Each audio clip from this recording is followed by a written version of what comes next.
So after quite a long absence, we're going to start another programme of Granny Reading. And this time we are reading Rick Riordan's Magnus Chase and the Sword of Summer, which my grandson reserved before going on holiday and therefore can't read, so I'm going to read for him. So let's just see how we get on with this one. It's not a book I've read myself. Chapter 1. Good morning. You're going to die. Yeah, I know. You guys are going to read about how I died in agony, and you're going to be like, wow, that sounds cooler, Magnus. Can I die in agony too? No. Just no. Don't go jumping off any rooftops. Don't run into the highway or set yourself on fire. It doesn't work that way. You will not end up where I ended up. Besides, you wouldn't want to deal with my situation. Unless you've got some crazy desire to see undead warriors hacking one another to pieces, swords flying up giants' noses, and dark elves in snappy outfits, you shouldn't even think about finding the wolf-headed doors. My name is Magnus Chase. I'm 16 years old. This is the story of how my life went downhill after I got myself killed. My day started out normal enough. I was sleeping on the sidewalk under a bridge in the public garden when a guy kicked me awake and said, "They're after you." By the way, I've been homeless for the past 2 years. Some of you may think, "Oh, how sad." Others may think, "Ha ha, loser." But if you saw me on the street, 99% of you would walk right past like I'm invisible. You'd pray, "Don't let him ask me for money." You'd wonder if I'm older than I look, because surely a teenager wouldn't be wrapped in a stinky old sleeping bag stuck outside in the middle of a Boston winter. Somebody should help that poor boy. Then you'd keep walking. Whatever, I don't need your sympathy. I'm used to being laughed at. I'm definitely used to being ignored. Let's move on. The bum who woke me was a guy called Blitz. As usual, he looked like he'd been running through a dirty hurricane. His wiry black hair was full of paper scraps and twigs. His face was the colour of saddle leather and was flecked with ice. His beard curled in all directions. Snow caked the bottom of his trench coat where it dragged around his feet, Blitz being about 5'5", and his eyes were so dilated the irises were all pupil. His permanently alarmed expression made him look like he might start screaming any second. I blinked the gunk out of my eyes. My mouth tasted like day-old hamburger. My sleeping bag was warm, and I really didn't want to get out of it. "Who's after me?"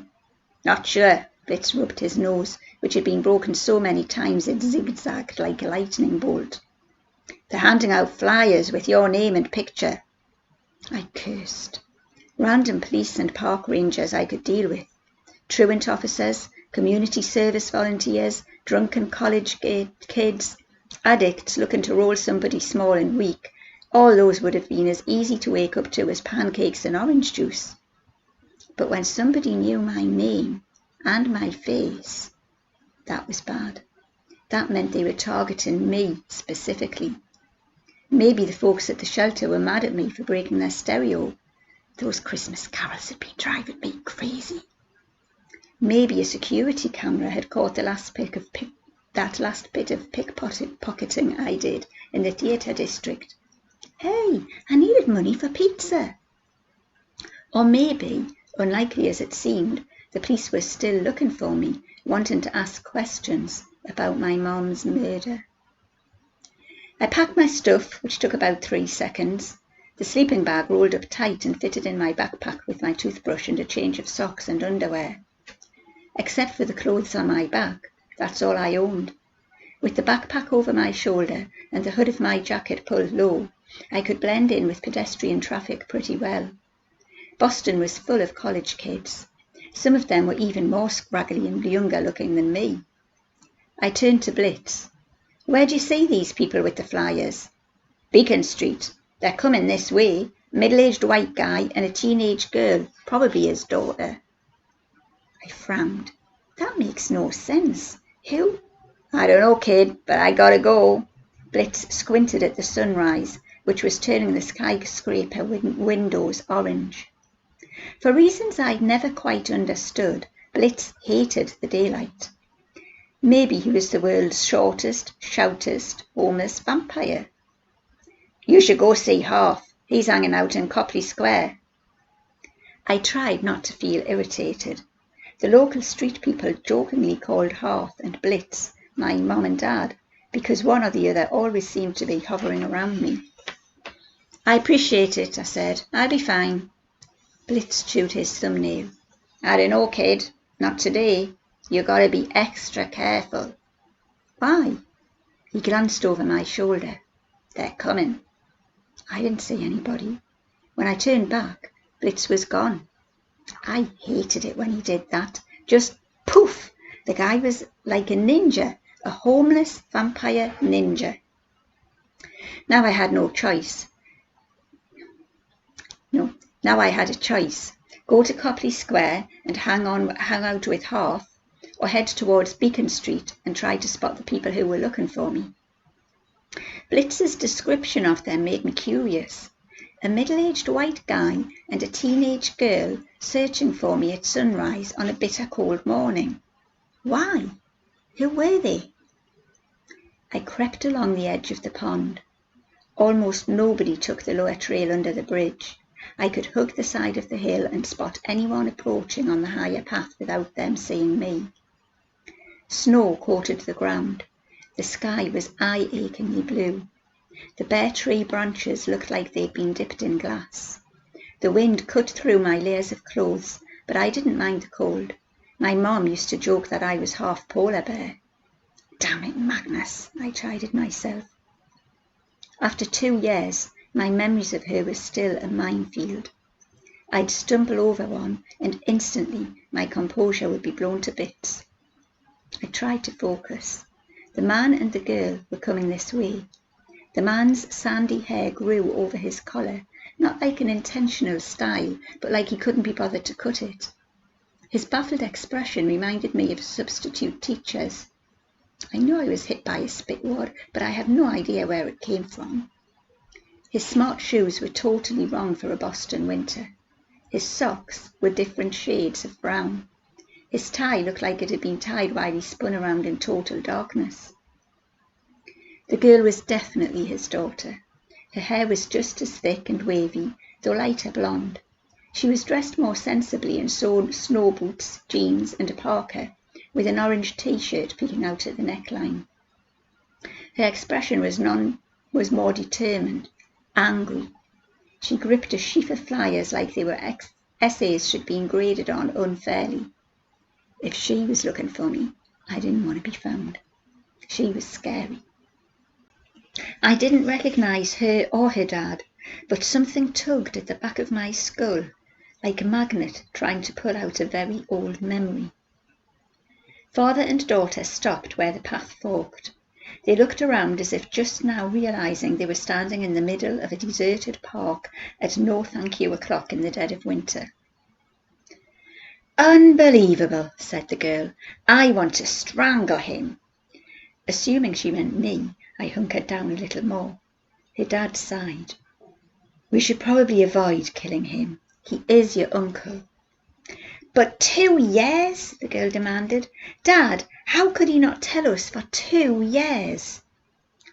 I can't explain Randolph's actions. I never could, Annabeth. I inhaled so sharply that I was afraid they would hear me. A scab was ripped off my brain, exposing raw memories from when I was 6 years old. Annabeth, which meant the sandy-haired man was Uncle Frederick?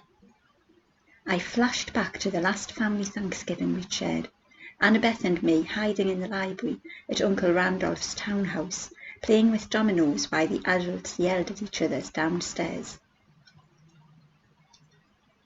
You're lucky you live with your mama. Annabeth stacked another domino onto her miniature building. It was amazingly good, with columns in front like a temple. I'm going to run away. I had no doubt she meant it. I was in awe of her confidence. Then Uncle Frederick appeared in the doorway. His fists were clenched. His grim expression was at odds with the smiling reindeer on his sweater. "Annabeth, we're leaving." Annabeth looked at me. Her grey eyes were a little too fierce for a first grader's. "Be safe, Magnus." With a flick of her finger, she knocked over her domino temple. That was the last time I'd seen her. Afterwards, my mom had been adamant. "We're staying away from your uncles, especially Randolph. I won't give him what he wants, ever." She wouldn't explain what Randolph wanted, or what she and Frederick and Randolph had argued about. "You have to trust me, Magnus. Being around them, it's too dangerous." I trusted my mom. Even after her death, I hadn't had any contact with my relatives. Now, suddenly, they were looking for me. Randolph lived in town, but as far as I knew, Frederick and Annabeth still lived in Virginia. Yet here they were, passing out flyers with my name and photo on them. Where had they even got a photo of me?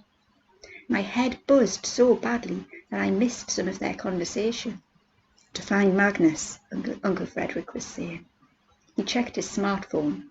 Randolph is at the city shelter in the South End. He says no luck. We should try the youth shelter across the park." "How do we even know Magnus is alive?" Annabeth asked miserably. "Missing for 2 years? He could be frozen in a ditch somewhere." Part of me was tempted to jump out of my hiding place and shout, "Ta-da!" Even though it had been 10 years since I'd seen Annabeth, I didn't like seeing her distressed. But after so long on the streets, I'd learned the hard way. You never walk into a situation until you understand what's going on. "Randolph is sure Magnus is alive," said Uncle Frederick. "He's somewhere in Boston. If his life is truly in danger—" They set off towards Charles Street, their voices carried away by the wind. I was shivering now, but it wasn't from the cold.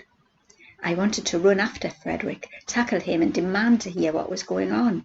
How did Randolph know I was still in town? Why were they looking for me? How was my life in danger now more than on any other day? But I didn't follow them. I remembered the last thing my mom ever told me.